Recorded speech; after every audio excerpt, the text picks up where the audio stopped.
Seventh standard students, let us start new lesson Suktayah. Suktayah, that means maxims in English. Maxims, that means सुक्ति.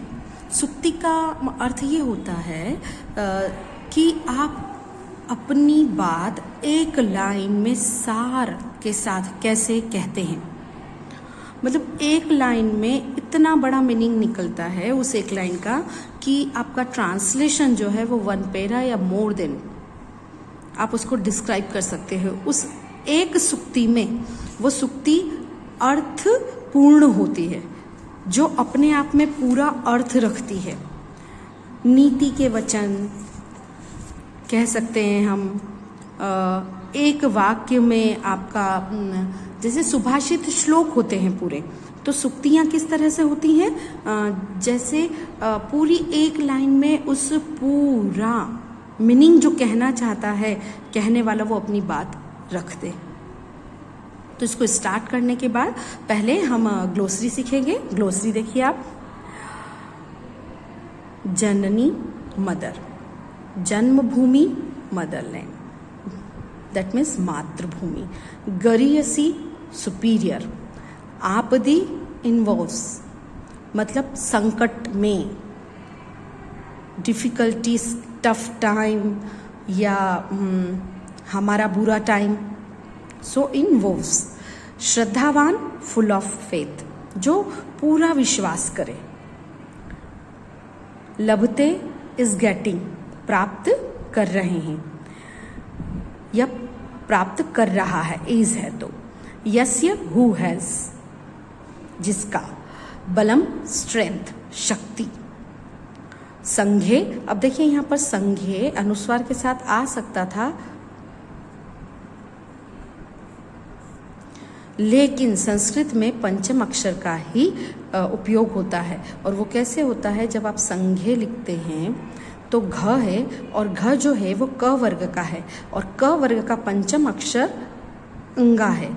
तो उंग के कारण यहाँ पर उसको हम आधा रिप्रेजेंट करेंगे. अगर उसके नीचे घ लिख दिया मतलब ये जो अंगा है आपका ये आधा है.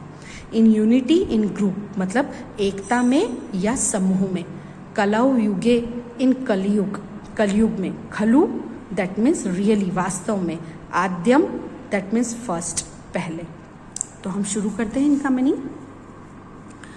ज्ञानम भारः क्रियाम विना, और यहाँ पर बिना तो विना, ठीक है.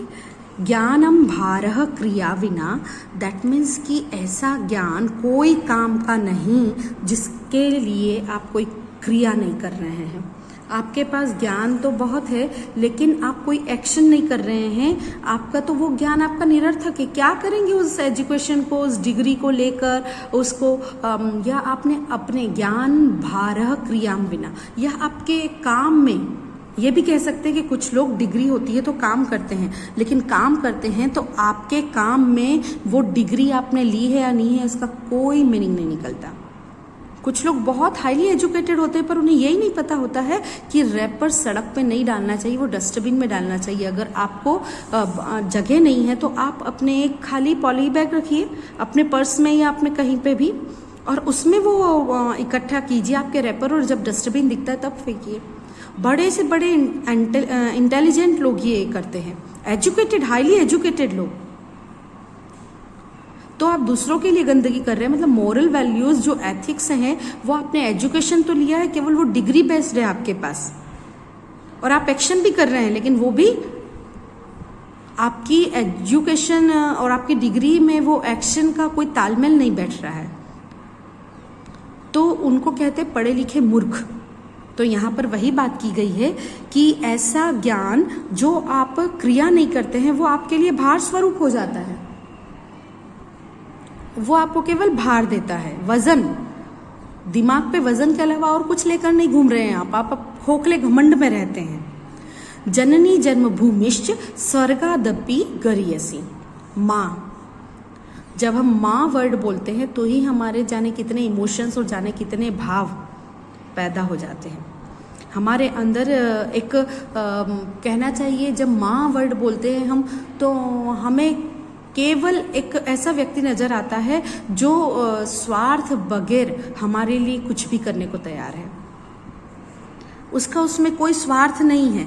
हम गरम खाना खाएंगे, उसका कोई स्वार्थ नहीं है कि ये गरम खाना खाएगा तो पेट मेरा भर जाएगा। अगर ये गरम एक गिलास दूध रात को पिएगा तो शक्ति मुझे मिलेगी। तो माँ, आपको अब माँ और मातृभूमि, मातृभूमि आज आप देख रहे हैं कि कितने लोग शहीद हो रहे हैं। अगर चीन का और इंडिया का भी कुछ चल रहा है तो वहाँ पे भी, उस बॉर्डर पे भी कितने लोग अपनी जान को हथेली पर लेकर वहाँ पर शहीद हो रहे हैं। और हम ऐसे वीडियोस तो बहुत देखते हैं। पहले तो इतना सब नहीं दिखने को मिलता था, लेकिन अब तो हर चीज़ हमको मीडिया ने इस तरह से कर दी है कि हमको हर चीज़ दिखाई देती है। और अब जब हम देखते हैं तो हम महसूस कर पाते हैं कि अपने वतन के लिए कितने लोग दीवानों की तरह अपने प्राण जो है वो त्याग देते हैं, या अपने मतलब पूरे अपने आप को झोंक देते हैं उसमें, अपनी मातृभूमि के लिए। मातृभूमि का और परिवार का कोई लेना देना नहीं होता। आपदा के समय क्या होता है, 3-4 लाख रुपए दिए जाते हैं। अगर कोई पूरी तरह से अगर किसी का नुकसान होता है तो क्या जान का सौदा केवल 3-4 लाख रुपए है? किसी के पूरे परिवार का मुखिया चला जाता है, किसी का बेटा जाता है, किसी का पति जाता है, किसी के पिता जाते हैं। तो ये जो माता है और मातृभूमि है वो स्वर्ग से भी महान है। कहते हैं कि माँ जब एक बच्चे को जन्म देती है तो उसका दोबारा जन्म होता है, और इतना दर्द वो सहती है कि एक समझ लीजिए कि वो मृत्यु लोक से, मतलब समझ कि एक उसका दूसरा जन्म ही कह सकते हैं हम कि जन्म होता है। तो माँ, आप बोलें कैसे भी, लेकिन आपको फीलिंग्स तो सॉफ्ट होनी चाहिए।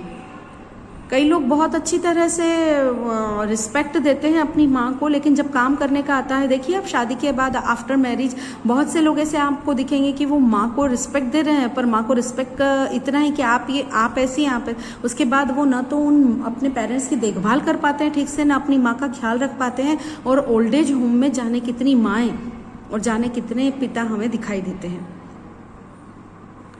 हो सकता है 1-2 का केस अलग हो कि उसमें माँ को कुछ नहीं है, वो भी इंसान है, शायद हो सकता है कि वो अपनी फुलफिल ना कर पाई वो ड्यूटी, लेकिन उन्होंने जन्म दिया है तो हमारी ड्यूटी तो बनती है कि हम उनको ठीक से रखें। तो माँ के लिए आप जो भी अपनी माँ के लिए कर सकें उतना कीजिए, और उससे भी बढ़ के अपनी मातृभूमि के लिए कीजिए। क्यों? क्योंकि बहुत से लोग आपने देखा है कि फॉरेन कंट्री का कंपेयर इंडिया से करते हैं। भारत में तो ये हो ही नहीं सकता, इंडिया में तो ये पॉसिबल नहीं है, देखो वहाँ ऐसा है, देखो वहाँ ऐसा है। लेकिन हम तो नमक यहाँ का ही खाते हैं ना, इंडिया का, हम तो जन्मे यहीं है ना, तो हम अपनी मातृभूमि की बुराई क्यों करें? हाँ, हम दूसरे देशों की, विदेशों की प्रशंसा जरूर करें कि वहाँ ये चीज़ अच्छी है, हमारे भारत में भी होनी चाहिए। इस चीज़ को हम इस तरह से भी कह सकते हैं, पर उसके लिए जरूरी नहीं कि हम अपनी मातृभूमि को नीचा दिखाएं, हम अपनी जन्मभूमि को मतलब उसके लिए हम बुराई देखें। मान सकते हैं कमियां है, न तो इंसान कोई पूर्ण है, न कोई देश पूरी तरह से, कहीं न कहीं कमी है, लेकिन माँ और मातृभूमि स्वर्ग से भी महान है, स्वर्ग से भी श्रेष्ठ है। तो जैसे हैं, आप कहीं पे भी कितने भी बड़े आदमी जाएं, आप विदेश में जाकर नाम कमाएं, बेस्ट विशेज है, लेकिन कभी अपने देश के लिए बुरा ना बोले। ये भी एक कहना चाहिए कि भक्ति है, देशभक्ति है। आपदी मित्र परीक्षा, आपदा, आपने हिंदी वर्ड तो सुना है, आपदा इन्वॉल्व्स, संकट में ही मित्र की परीक्षा होती है। ट्रू फ्रेंड क्या है? ट्रू फ्रेंड वो है जो संकट के समय आपका साथ ना छोड़े, बहुत से लोग होते हैं, और बड़े बड़ों में हमारी एज में भी ऐसा होता है कि सब लोग मिलके रह रहे हैं, दोस्त यार पार्टी कर रहे हैं, जा रहे हैं, इतने सारे फ्रेंड सर्कल है, लेकिन जब बिजनेस में या जॉब में डिफिकल्टी आई तो धीरे धीरे धीरे धीरे जो झूठे फ्रेंड होते हैं उनका धीरे धीरे आना जाना बंद, कांटेक्ट बंद, फ़ोन रिसीव करना बंद, कहीं पैसा हमसे उधार ना ले ले, बोरो ना ले ले, या हमारे ऊपर कोई तकलीफ ना आ पाए, या हमारे ऊपर कोई संकट ना आए, तो सबसे पहले झूठे जो दोस्त होते हैं उनकी तो भीड़ गायब हो जाती है। और जो ट्रू फ्रेंड हैं आपके, जो संकट के समय साथ खड़े हैं, वही आपके सच्चे दोस्त होते हैं। तो सच्चे मित्र की पहचान, कहते हैं ना कि रिश्तेदार सब झूठे नाते हैं, सब वादे हैं, सब ऐसे हैं, सब, तो ऐसा नहीं है। हम पहचानने में गलती करते हैं। तो हमारे पास, हमें भले ही दोस्तों का हुजूम ना हो, भीड़ ना हो, क्राउड ना हो, ग्रुप ना हो, लेकिन एक दो दोस्त ही हैं ऊपर, लेकिन वो ट्रू फ्रेंड्स हों, जो मुसीबत में जिनका हम सबसे पहले नाम ले सके कि नहीं उसको बुलाओ, वो मेरी प्रॉब्लम सॉल्व कर देगा। ऐसा दोस्त जिसका संकट के समय हमें सबसे पहले उसका फेस याद आए। ऐसा रिश्तेदार जिसका हमारे ऊपर डिफिकल्टी हो किसी भी तरह की, तो सबसे पहले हम ये कहें कि जाओ तुम सबसे पहले उनको इत्तला करो, उनको न्यूज़ दो, उनको फ़ोन करके बुलाओ, तो वही आपका सच्चा साथी है। तो संकट के समय ही सच्चे मित्र की पहचान होती है या परीक्षा होती है। श्रद्धावान लभते ज्ञानम। श्रद्धावान, श्रद्धावान किसको? जिसकी अपने आप में श्रद्धा हो। अपने आप में श्रद्धा कैसे? Self confidence. जो सेल्फ कॉन्फिडेंट है वही ज्ञान को अर्जित कर सकता है। नहीं तो आप कितना ही ज्ञान ले लो, अगर आपका अपने आप पर विश्वास नहीं है तो आप जब खड़े होंगे तो आप 4 लोगों के सामने बोल नहीं पाएंगे। तो सबसे पहले तो अपने आप में बिलीव करो, और अपने आप में बिलीव इंसान तभी कर सकता है जब वो अपने आप में सच्चा हो, उसको अपनी कमजोरियां भी पता हो, उसको अपनी कमजोरियां भी पता हो कि मैं यहाँ पर कमजोर हूँ, तो यहाँ पर मुझे इस पॉइंट पे, इस चैप्टर पे, इस मेरी आदत पे कंट्रोल करना है, या ये आदत मेरी, या ये मुझे इस टॉपिक पे, या मुझे इस पे पकड़ करनी है। क्यों? क्योंकि जब तक इंसान झूठे दंभ में, झूठे दिखावे में, झूठी घमंड में रहता है, तब तक वो सच्चा ज्ञान अर्जित नहीं कर सकता। और जब वो अपने आप में बिलीव करना शुरू करता है, अपने आप में विश्वास करना शुरू करता है, वो चाहे कोई भी चीज़ हो, और वो ये कर लेता है कि मैं इसको अटेन करके ही रहूँगा, तो डेफिनेटली वो चीज़ उसको मिलती है। क्यों? क्योंकि फिर वो उसकी तरफ प्रयास करना शुरू करता है। और अगर सोचते ही रह जाते हो, प्रयास नहीं करते हैं, तो फिर वो चीज़ नहीं मिलती है। तो आप अपने आप पे भरोसा रखें तो ही आपको ज्ञान की प्राप्ति होगी। बुद्धि यस्य बलम तस्य, मतलब बुद्धि यस्य, जिसके पास बुद्धि है, हु हैज इंटेलिजेंसी, जिसके पास बुद्धि है उसी के पास स्ट्रेंथ है। देखिए, सबसे पहला होता है पहला सुख निरोगी काया, पर कभी कभी ऐसा होता है कि बॉडी जो है वो साथ नहीं देती। तो हमारा बॉडी और मेंटल स्टेट जो है, उनका दोनों का रिलेशन है। तो अगर आपका शरीर दुख है आपका, तो आपका जो मानसिक स्थिति है, आपकी जो मेंटल स्टेट है, वो भी आपकी थोड़ी वीक हो जाती है, और यहीं पे आकर हम मात खाते हैं। एक तो सबसे पहले स्वस्थ निरोगी काया है, तो बुद्धि आप, और अच्छी बुद्धि है, तो आप लाइफ का कोई भी गोल हो, अगर आपने जो भी फिक्स किया है वो आप अचीव कर ही लेंगे। और कई बार ऐसे भी देखने को मिलता है, हमने बड़े बड़े लोगों को देखा है कि उनकी बॉडी वर्क नहीं कर रही है, पर उनकी मानसिक स्थिति को उन्होंने इतना मजबूत बनाया है कि जो लक्ष्य उन्होंने साधा है वो प्राप्त किया है। तो जहां बुद्धि है, जहां दिमाग है, वहीं स्ट्रेंथ है। आप मानसिक रूप से जितने मजबूत रहते हैं, उतना ही आप ज्ञान प्राप्त कर सकते हैं और इंटेलिजेंट बनते हैं। शरीर का बड़ा होना उतना जरूरी नहीं है, शरीर का शक्तिशाली होना उतना जरूरी नहीं है जितना बुद्धि का होना, और बुद्धि के साथ साथ आपकी मेंटल स्टेट का भी स्ट्रांग होना। तो आप में स्ट्रेंथ ऑटोमेटिकली, आपकी स्ट्रेंथ दिखेगी लोगों को। नेक्स्ट है संघे शक्तिः कलौ युगे, जिसके पास संघ की शक्ति है, संघ यूनिटी, तो यूनिटी में स्ट्रेंथ है, शक्ति है।